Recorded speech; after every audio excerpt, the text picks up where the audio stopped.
so here's my list, right? That I had these top 10. And I think most of these, we can quibble with the order, but I think most of these are uncontroversial in terms of their inclusion. Okay. So number one, this is for what I think is going to happen next May, right? Or actually, this is not my guess of the market. This is my guess of my own dynasty rankings next May. So it's slightly different, but shouldn't be that different, at least. I don't usually try to rank like massively differently from the market. Some people do, but it's not really my thing. You should just try to rank the players that you think are the best in the order that you think is the best. That seems independent of the market. Anyway, so my RB1 projected was Bijan Robinson. My RB2 projected was Breece Hall. He's already RB1, so that makes sense. My RB3 projected was Jonathan Taylor. My RB4 projected was Jahmyr Gibbs. My RB5 projected. That's spicy. That's real spicy. I think that is spicy. Yes, but that you were like, I rank at ADP or thereabouts. You were going off the map with Jahmyr Gibbs. Well, my take, like Bijan to Taylor, is Gibbs to Swift.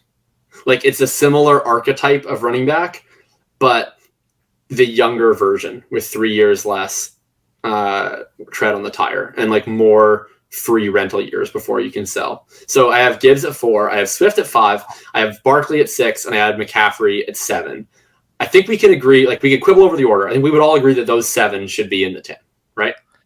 Yeah, I think that's probably fair. Gibbs at 4 is real wild. No, of course. Like to be clear, this is not like a Devy rank, right? So like I'm not saying I would, if I was in a Devy league, I would not trade Swift for Gibbs today.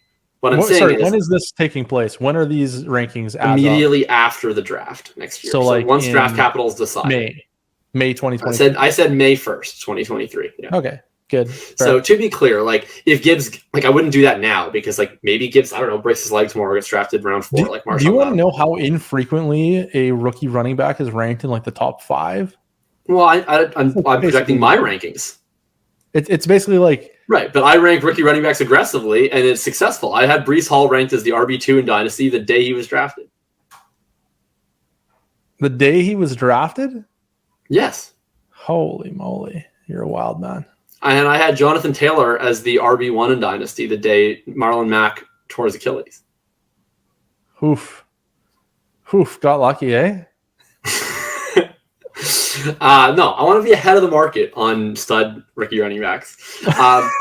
Anyway, yeah, it works out so poorly. I was also pretty ahead of the market on Chase, London, other good rookies. Anyway, no, we should honestly we should always be ahead of the market on rookies. I just like a player not even a second round pick not playing a game yet and being a top 5. I mean, it's all relevant or all relative to the other running backs in the league at that time, I guess. And right now we are kind of floundering for high-end running backs because the good ones are all old and the young ones all suck. So it's not like that ludicrous. It's just like it never happens is all I'm saying. No, it's a fair point. Anyway, 8, 9, 10 is where I tripped up. So I put Zach Evans at running back 8, but that was like almost like a placeholder where basically what I meant by that was the third good rookie running back that gets drafted in round 2. Like, and maybe that's Zach Evans and maybe that's Sean Tucker or maybe if his profile looks a little better, it's Tank Bigsby or whoever else. But that was sort of like a placeholder selection almost. And then the other 2, I put Ken Walker and then I put J.K. Dobbins. And I probably was, well, obviously he was the one I put last at the 10, was the most unsure about the 10th spot being J.K. Dobbins.